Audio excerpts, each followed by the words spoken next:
Have you ever stopped to wonder why your depth unsettles people? Why the more you think, the less you seem to fit in?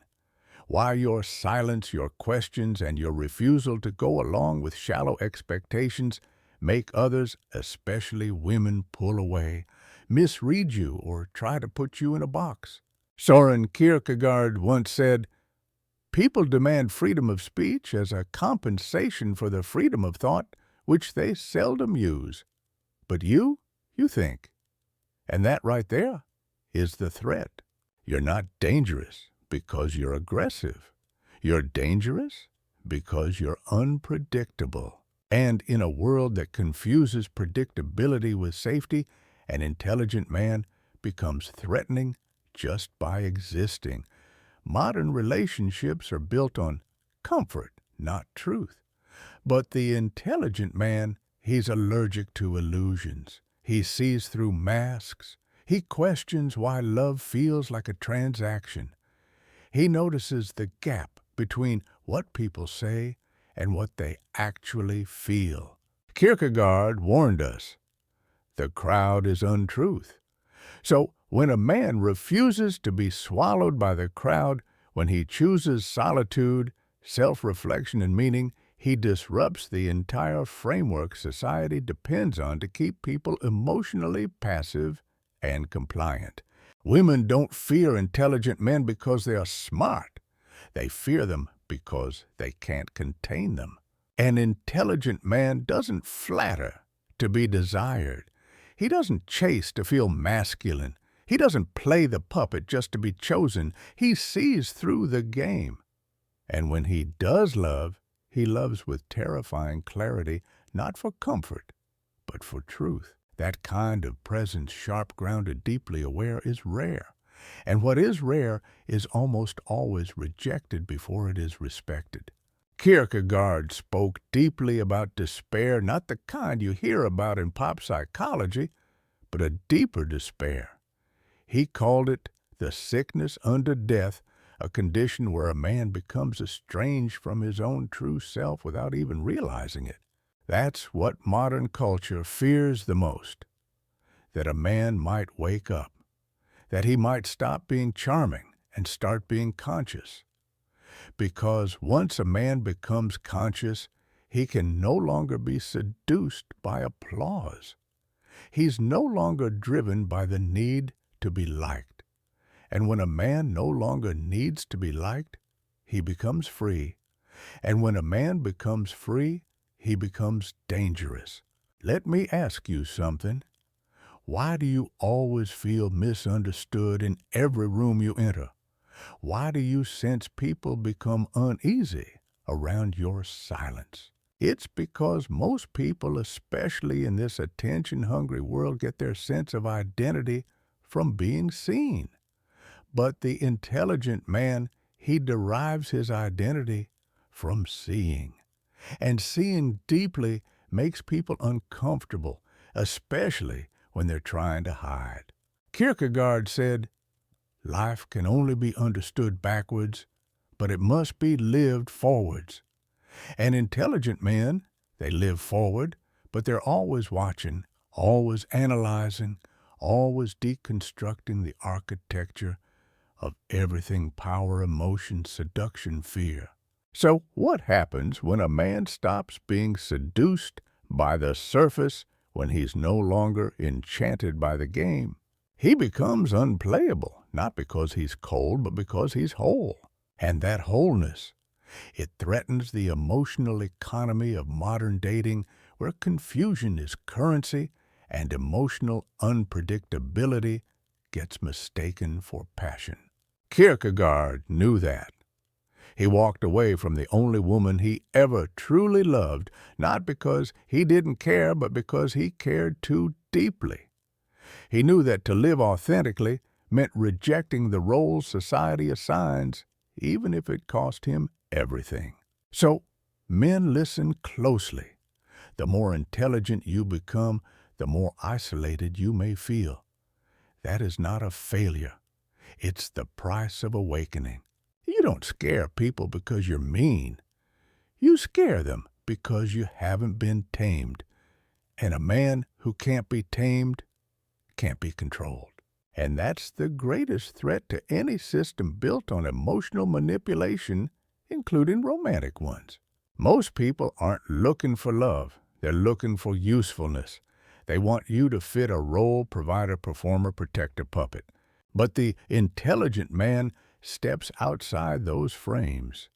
And when he does, he becomes invisible to those still trapped inside them. Kierkegaard called this the leap of faith. It's when a man leaves the security of role systems and shallow expectations and walks alone. He chooses truth over comfort. He chooses despair, if despair is honest, over bliss that is fake. And that leap, it'll cost you, it'll strip you, but it'll also awaken you. Because once you truly see, you can't unsee. And if your intelligence is rooted in self-awareness, not just knowledge, it will transform you from a man seeking validation to a man seeking meaning or God or peace. And that terrifies people, sometimes even yourself, because what comes next is not for the faint of heart. Kierkegaard once wrote, "To dare is to lose one's footing momentarily. Not to dare is to lose oneself." And most men, they've already lost themselves, not because they're not smart, but because they've been taught to apologize for their depth. You were told to soften your words, to water down your insights, to pretend you don't see the gaps, to smile when it's fake, to laugh when it's shallow, to stay quiet when it's wrong. You were trained to be agreeable so you could be accepted. But acceptance that demands the death of your essence isn't acceptance. It's assimilation. And the intelligent man who refuses to assimilate becomes a threat, not just to women, but to everyone who profits from his silence. You scare them not because you're forceful, but because you're precise. Because when you speak, your words carry weight. Because when you look at someone, they don't feel flattered, they feel seen, and being seen is unbearable to people still wearing masks. That most people don't actually want connection. They want comfort. They want reinforcement of their illusions. But the intelligent man dismantles illusion wherever he goes, especially in love, because for him, love is not a game. It's not a stage for power dynamics. It's not a performance of unresolved childhood wounds. For the intelligent man, love is truth. And truth doesn't always feel good. It feels real. That's why you face resistance. That's why you're met with confusion or even hostility. Because your very presence threatens the entire system that rewards performance and punishes honesty. You don't beg. You don't chase.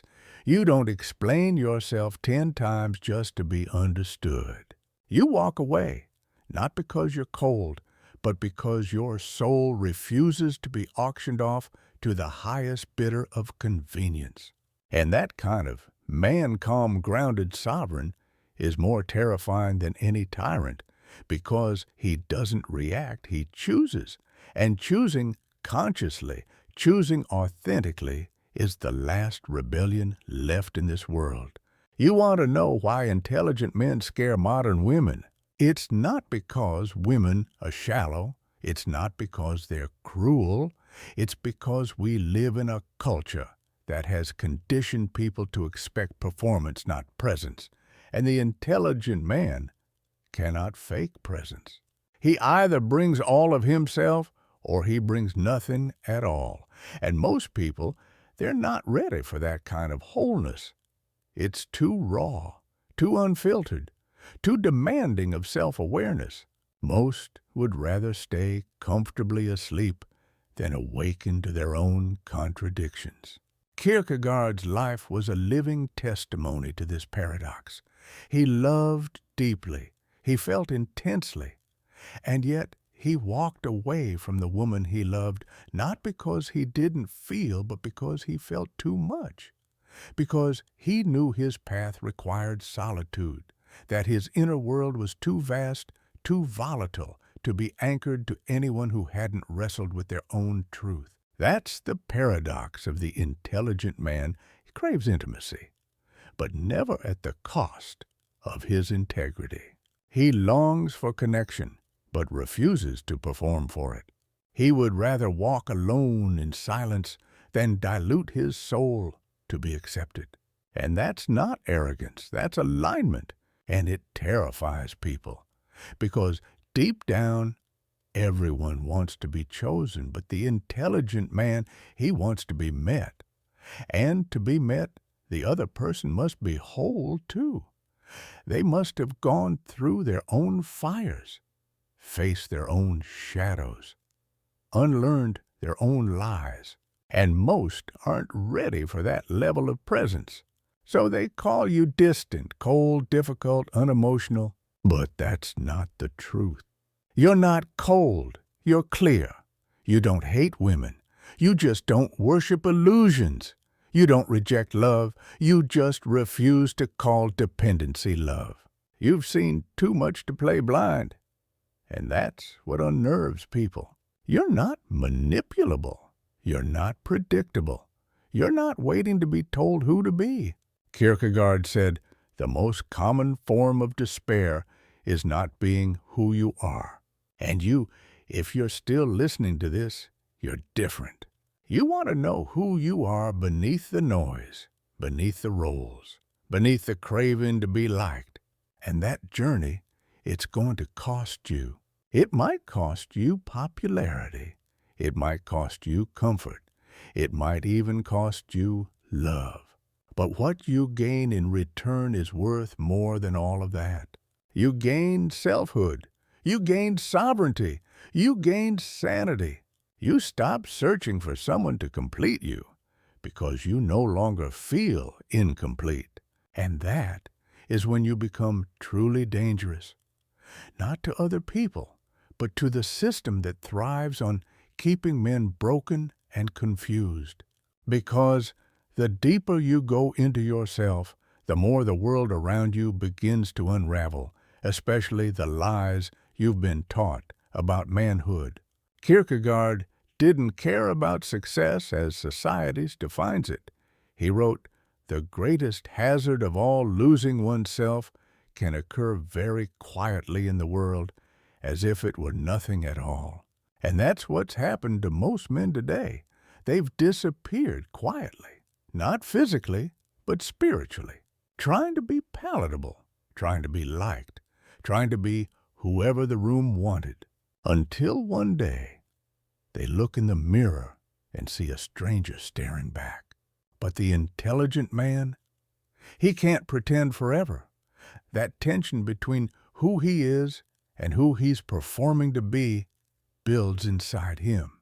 He starts to notice that what people call confidence is often just arrogance, that what they call love is often just fear of being alone, that what they call chemistry is actually two traumas speaking the same language. And once you start to see, you suffer. That's the price of awareness. You suffer because you no longer fit. You suffer because your questions ruin conversations, because your clarity disturbs comfort, because your need for truth repels those addicted to performance.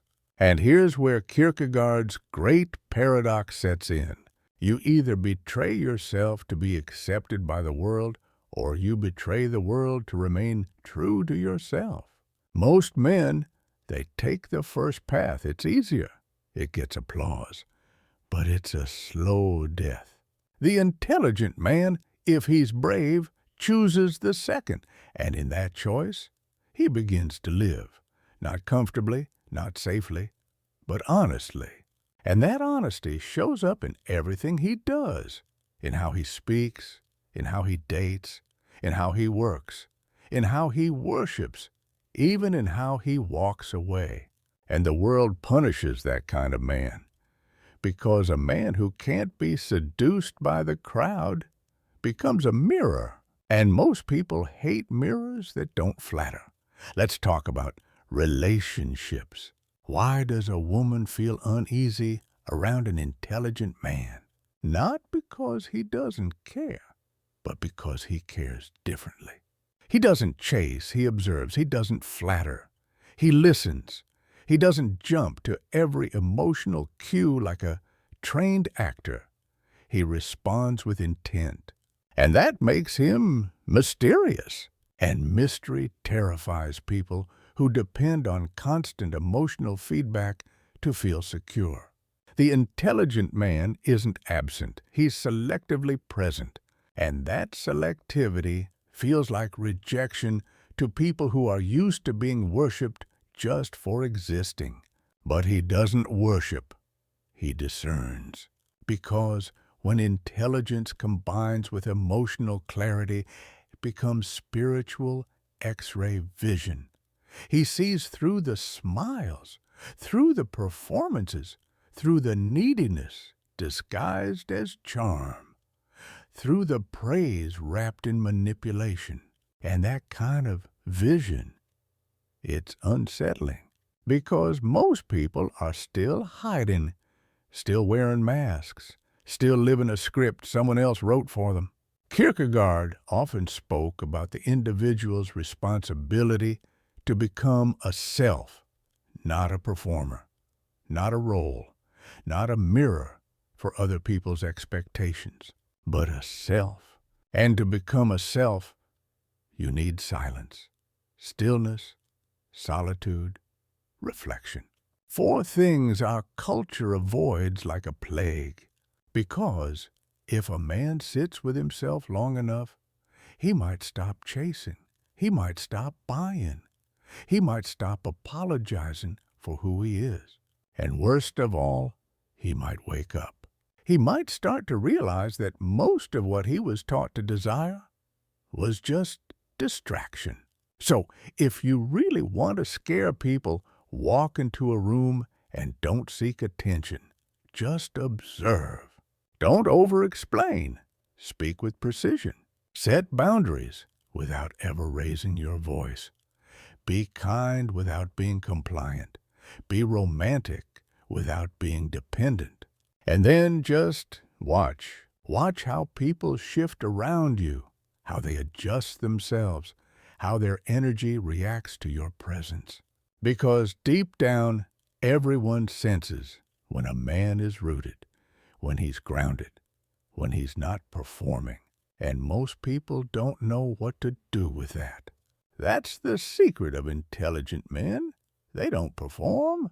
And that's what makes them dangerous. Kierkegaard once said, "Once you label me, you negate me." The intelligent man can't be labeled. Is he cold? No, he's composed. Is he arrogant? No, he's self-respecting. Is he distant? No, he's discerning. But labels are easier than self-reflection. So the world will reduce you to whatever makes your clarity feel less threatening. Don't let that shake you. Let it sharpen you. Let it deepen your solitude. Let it fortify your path. Because here's the truth.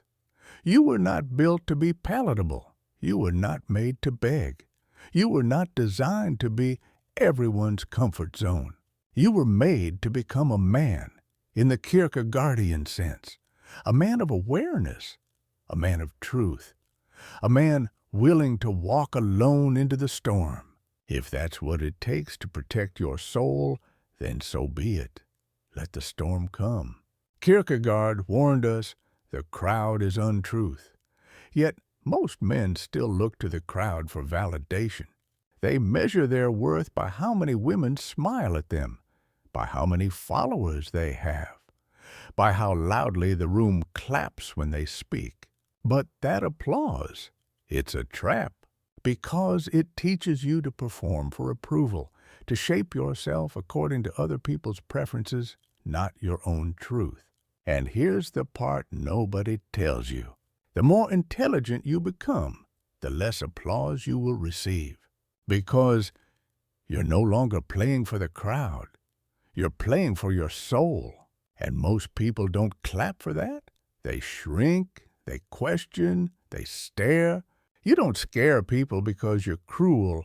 You scare them because you're clear. In a culture built on noise, your silence is disturbing. In a world obsessed with stimulation, your stillness is unsettling. In an age of constant emotional availability, your refusal to be summoned on command feels like rebellion.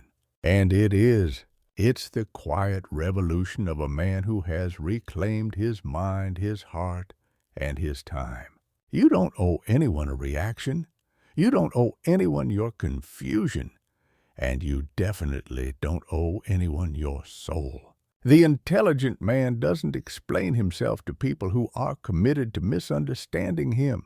Have you ever noticed how uncomfortable people get when you stop oversharing? When you start protecting your thoughts? When your eyes speak more than your words? That's the energy of a man who is no longer trying to be understood by everyone. And that kind of man terrifies not just women, but society itself. Because society runs best when men are distracted, when they're chasing, when they're constantly proving themselves. But the intelligent man, he doesn't chase. He chooses. And that kind of choosing, the calm, deliberate action of a man who knows his value, and it makes him unreadable, unplayable, untouchable. Kierkegaard called this kind of man the single individual, the man who has stepped away from the crowd, not in arrogance, but in authenticity. He walks alone, not because he hates people, but because most paths lead to noise, and he wants truth. He wants depth. He wants God, in whatever form that takes for him. And here's the paradox. The more rooted you become in yourself, the more people will try to shake you. Not because you're wrong, but because you remind them of what they abandoned, their depth, their integrity, their stillness. And in love, that unsettling effect becomes even more pronounced. The intelligent man doesn't romanticize chaos. He doesn't confuse emotional highs and lows with passion. He doesn't get addicted to unpredictability. He's not drawn to drama, he's drawn to alignment. He seeks peace, not performance, stability, not stimulation, depth, not dopamine. And when he speaks of love, he's not talking about butterflies or grand gestures or playing hard to get. He's talking about something sacred, something still, something unwavering.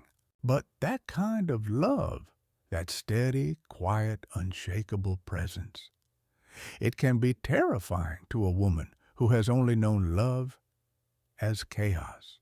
It might feel cold at first, not because it is, but because it's unfamiliar. Because when you're used to fireworks, stillness feels like a void. But it's not a void, it's real, it's safe. And it demands maturity to recognize. Most people are still addicted to emotional volatility. They're mistaking that roller coaster for love. But the intelligent man, he knows better. He doesn't need the ride. And so he won't soften his clarity just to make himself more digestible. He won't shrink himself to seem more approachable. He won't dim his brilliance to make others comfortable. Because his role isn't to fit into the world's confusion, it's to stay rooted in his truth. And sometimes truth walks alone. Kierkegaard lived in that solitude. He was misunderstood, mocked, labeled as cold. He walked away from the love of his life, not because he didn't feel, but because he felt too much. because he knew his truth couldn't coexist with the roles others expected him to play. And that's your test now.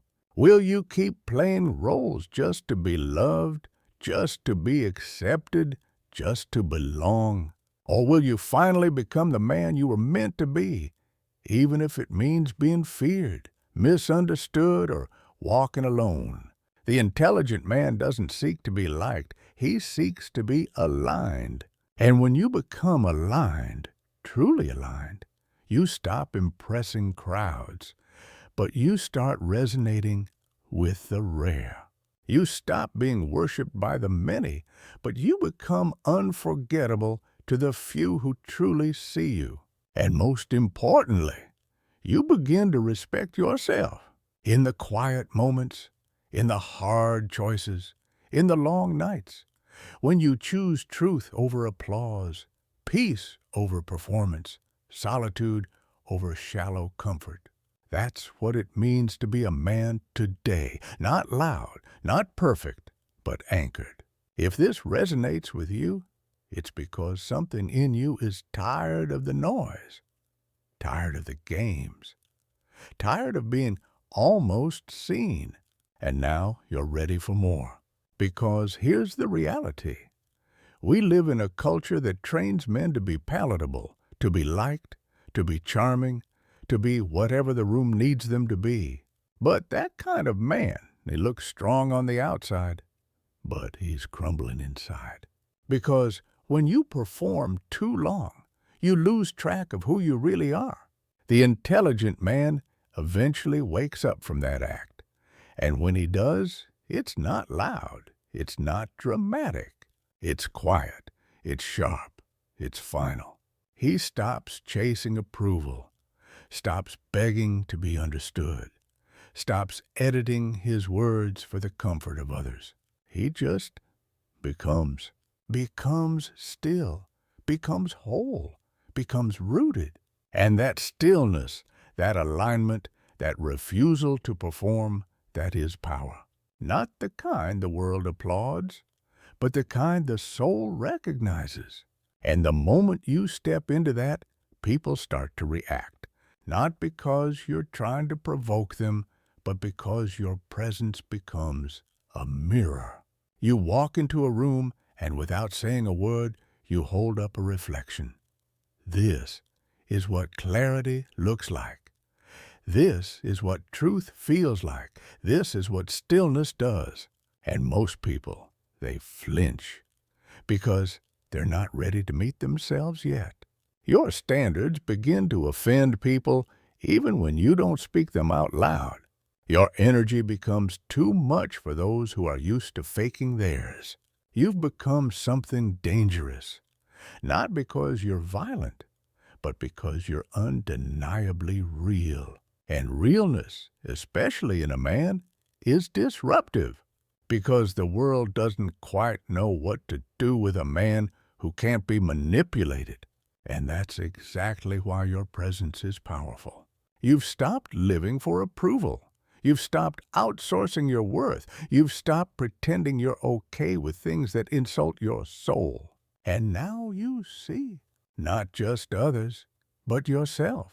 And once a man truly sees, there's no going back. You've stopped chasing shadows. And once you stop chasing shadows, those who live in them start to feel exposed. You say nothing, but your presence becomes a judgment, not because you intend it, but because your clarity speaks louder than their excuses. You don't impose your values. You don't criticize, but your existence challenges theirs. Your silence confronts their noise. Your groundedness reveals their instability. Your consistency threatens their chaos. You don't even have to speak for people to feel uncomfortable around you, because your energy holds them accountable in ways words never could. That's the thing most don't understand. The intelligent man isn't trying to change anyone. He just refuses to change himself to fit broken systems. And that refusal, that integrity, it makes him a mirror. a mirror that doesn't flatter, but reveals. Most people hate that kind of mirror because it shows them the masks they've spent years carefully constructing. But that's your role, not to be liked, not to be popular, but to reflect what's real. First, within yourself, then in the world around you.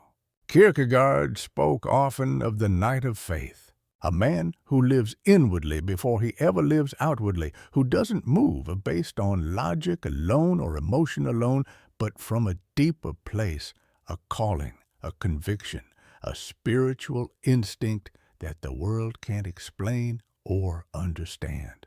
The knight of faith doesn't look successful by the world's standards. He might be unnoticed, uncelebrated, even mocked. But inside him burns a quiet fire, one that can't be dimmed by trends, rejection, or loneliness. And that's the man you're becoming. You're no longer seeking identity. You're embodying one. You've stopped pretending, stopped performing, stopped proving.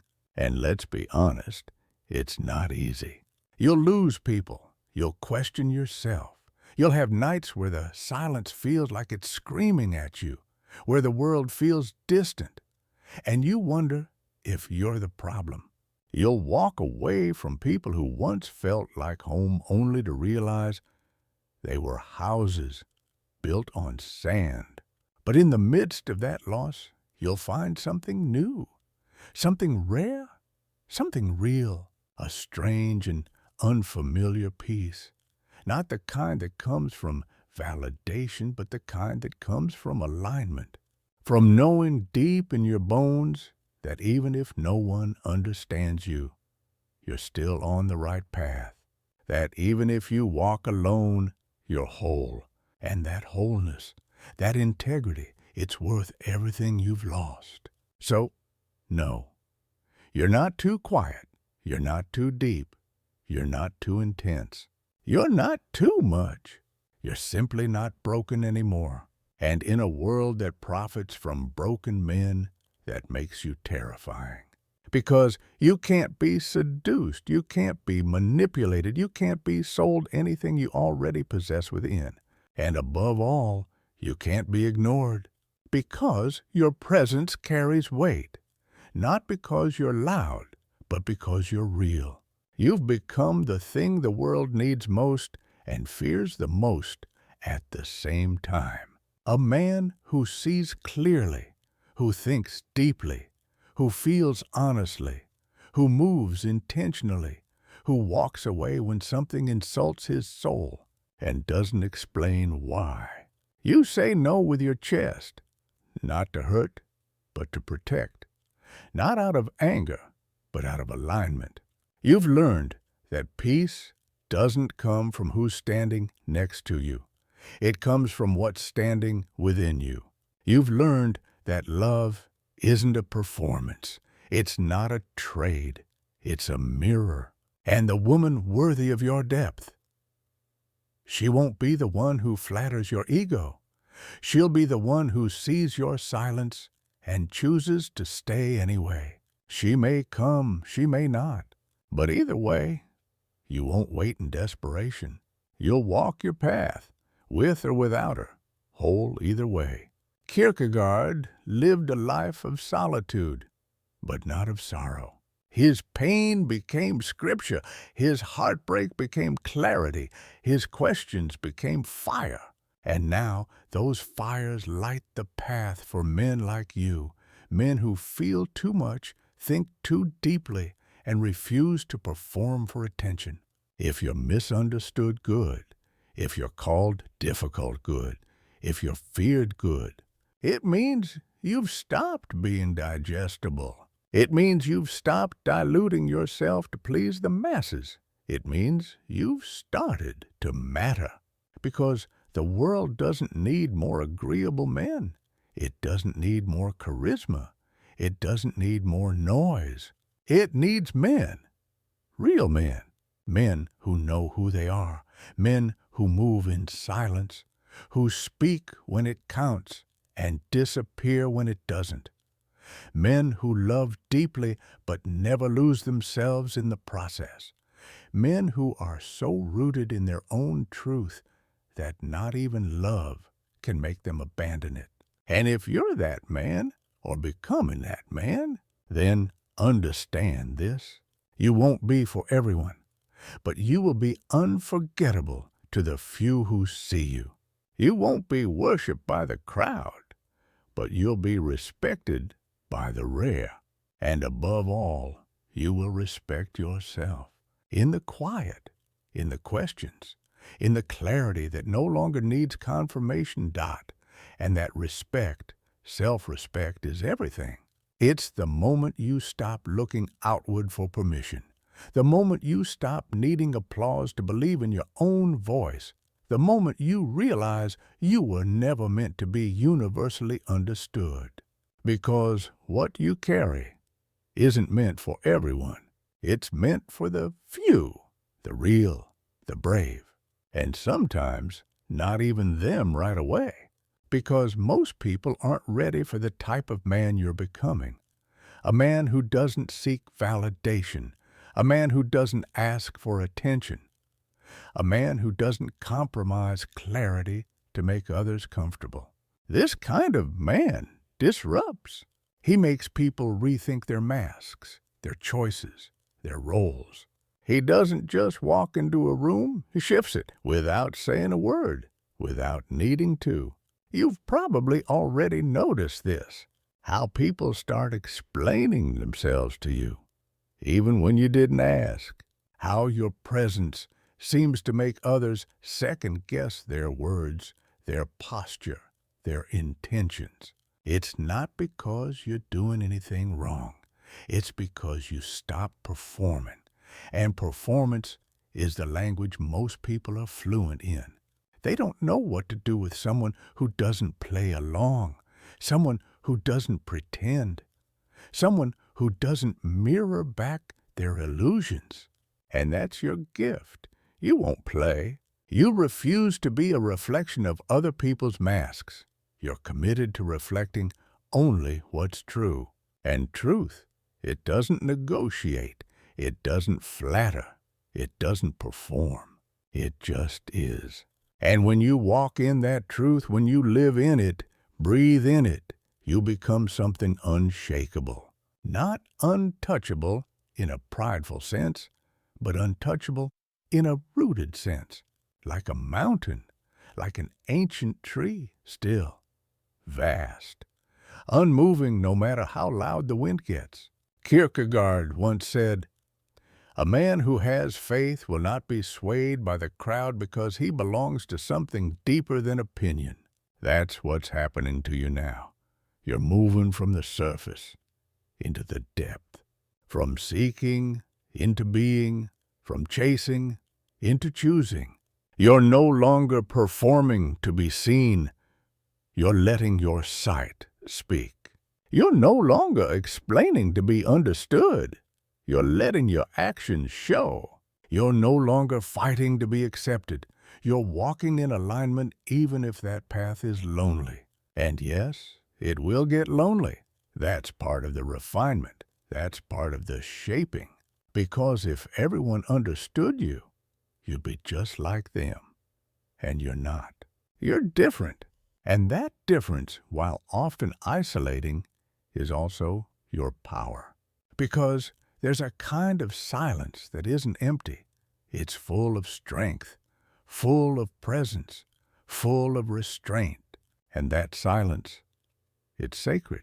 It's the silence of a man who doesn't waste words, who doesn't speak just to fill space, who doesn't react to noise but responds to truth. You want to see real power? Watch a man who can sit in discomfort without rushing to fix it. Watch a man who doesn't seek to control what's chaotic. Watch a man who can say no without apology. That man is rare. And yes, people might call him cold, aloof, detached. But what they're really saying is, he doesn't need me to feel whole. He doesn't crumble under pressure. He doesn't bend just to be liked. That's what unsettles them. because most people are used to being the center of someone's world. They don't know how to handle a man who makes himself the center of his own.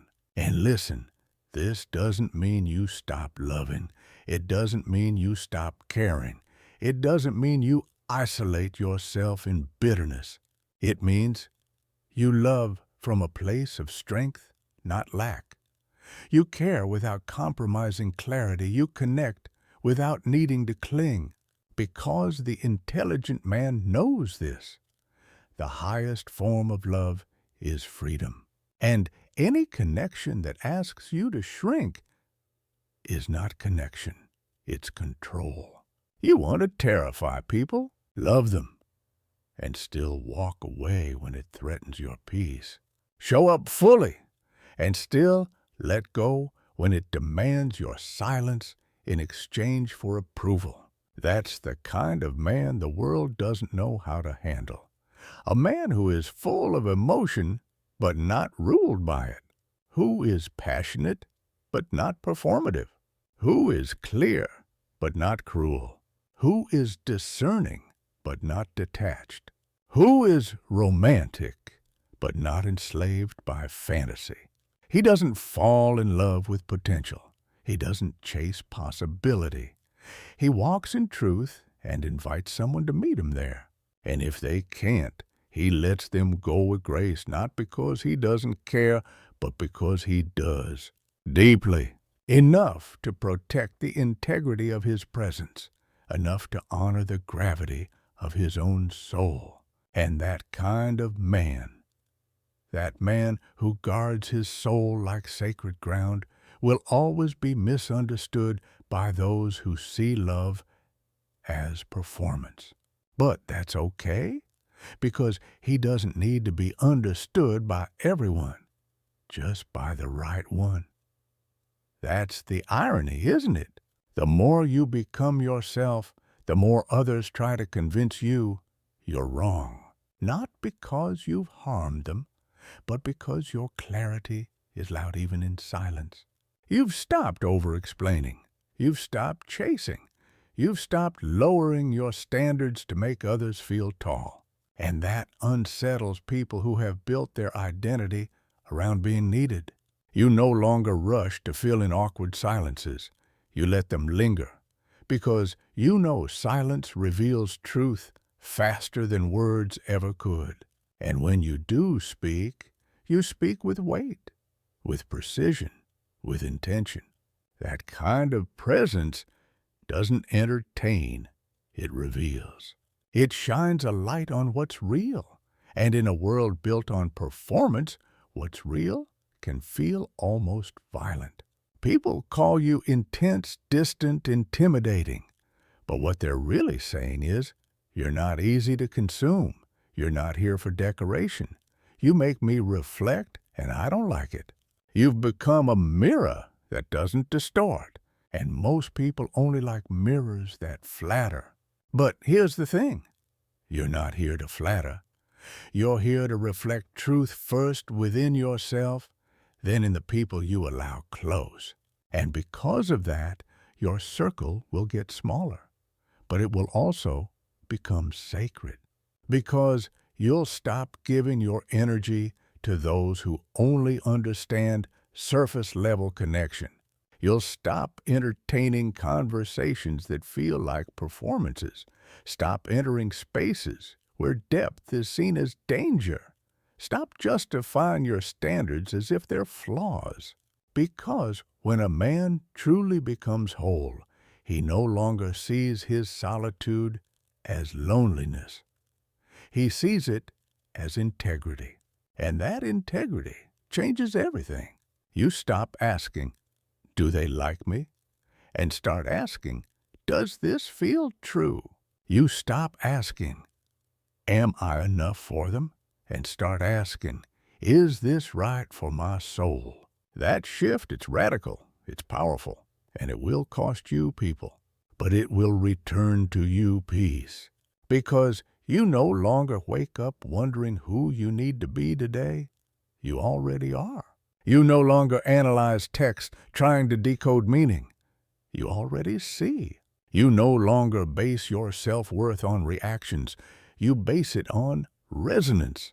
And that's the most terrifying thing about intelligent men. They no longer need the game. They don't need to dominate it. They don't need to play it. They simply transcend it.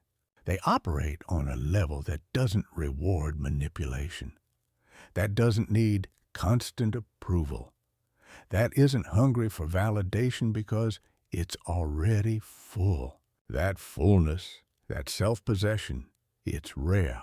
And because it's rare, most people mistake it for coldness. But you're not cold. You're measured.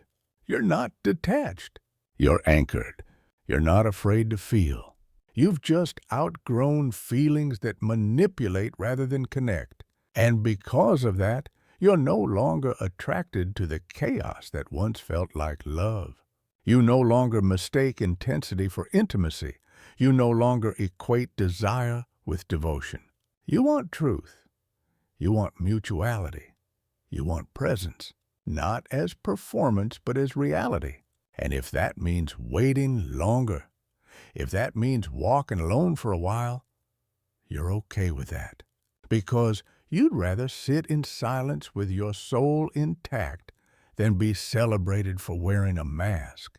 Kierkegaard said, "To dare is to lose one's footing momentarily. Not to dare is to lose oneself." You've dared. You've lost your footing. You've walked away from roles that no longer fit. And in doing so, you found something deeper than approval. You found yourself. And now, you're not rushing. You're not proving. You're becoming. And in that becoming, you've realized that your value has never been tied to being chosen. Your worth was never a negotiation. Your identity was never supposed to be built on someone else's comfort. You've started to walk in your own rhythm, think in your own cadence, speak in your own tone. And the people meant for you, they'll feel it. They won't need convincing. They'll just recognize it because they've been becoming too. And when that happens, when two people who've chosen themselves meet, it's not fireworks. It's not chaos. It's peace. It's a quiet knowing. No performance, no confusion, just presence, just truth, just alignment. Until then, you keep walking, not searching, not hoping, just walking. Because the man who knows who he is doesn't chase. He attracts. Through integrity, through clarity, through unwavering self. Awareness. This is where everything begins to come together. You've stopped orbiting around other people's opinions. You've stopped reshaping yourself for every room you enter. You've stopped measuring your worth by how well you fit in. And in doing so, you've stepped into something most men never even taste in their lifetime. Freedom, not the kind that's loud and flashy. Not the kind you post on social media, but the kind that feels like peace in your chest, like clarity in your mind, like stillness in your soul. That kind of freedom, it's expensive. It'll cost you everything that was fake. It'll cost you everything that kept you small. It'll cost you comfort. But what you gain is worth every ounce of what you leave behind. You gain your time back. You gain your voice back. You gain yourself back.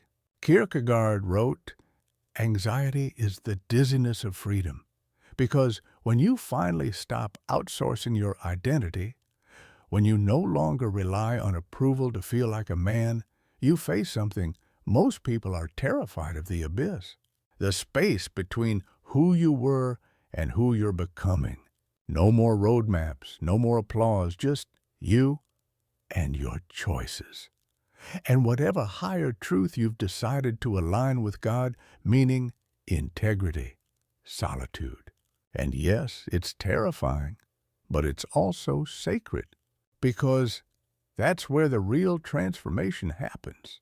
When you no longer fill your schedule to avoid thinking, when you no longer scroll endlessly to escape stillness, when you no longer keep people around just to avoid being alone, you sit in it, you breathe in it, you feel it. You become the kind of man who no longer numbs, who no longer distracts, who no longer denies. You ask yourself the questions other men avoid. Who am I? Without validation, who am I? When no one is watching, who am I? When I'm not being needed, chased, praised. And the answers, they change everything. Because suddenly you stop showing up to impress. You start showing up to express, to live, to give, to see. You stop needing to be loved for who you pretend to be. You start loving yourself for who you actually are. And when you meet a woman, you don't try to fix her. You don't try to possess her. You don't try to perform for her. You see her, not just her beauty, not just her charm, but her depth, her stillness, her scars, her strength. You see beyond the role she plays, and you invite her to see beyond yours. You're not there to fill a void. You're there to share a wholeness. And that kind of seeing, that kind of loving, it's rare, it's powerful, and it scares people because it can't be faked. Because it demands presence, and presence requires work, self-work, soul work. Most people aren't ready for it, but that's not your problem anymore. You're not here to be liked. You're here to be true. You're not here to entertain. You're here to elevate. You're not here to play games. You're here to walk in purpose. And if that means fewer people understand you, so be it. Because what you're building now is a life that can't be stolen by rejection. A confidence that doesn't crumble when you're alone. A selfhood that's unshakable even when your heart breaks. You've become the man who doesn't flinch when others withdraw, who doesn't spiral when he's misunderstood, who doesn't beg when someone leaves. You don't cling, you choose. You choose peace over performance, truth over attention, depth over distraction. And that kind of man, he doesn't just live differently, he leaves a mark, not with noise, but with presence, not with charm, but with clarity, not with promises, but with peace. So, if you've made it this far, you already know. You're not here to follow the crowd. You're not here to win the popularity contest. You're here to remember who you are, to walk back into the center of your soul, to pick up the pieces of your truth, to become a man the world might not understand, but can never ignore. And when the world tells you you're too much, too deep, too intense, smile, because you've stopped living for applause and started living for alignment. You are not broken. You are becoming. And the man you're becoming, he doesn't bend to fit the moment. He shapes it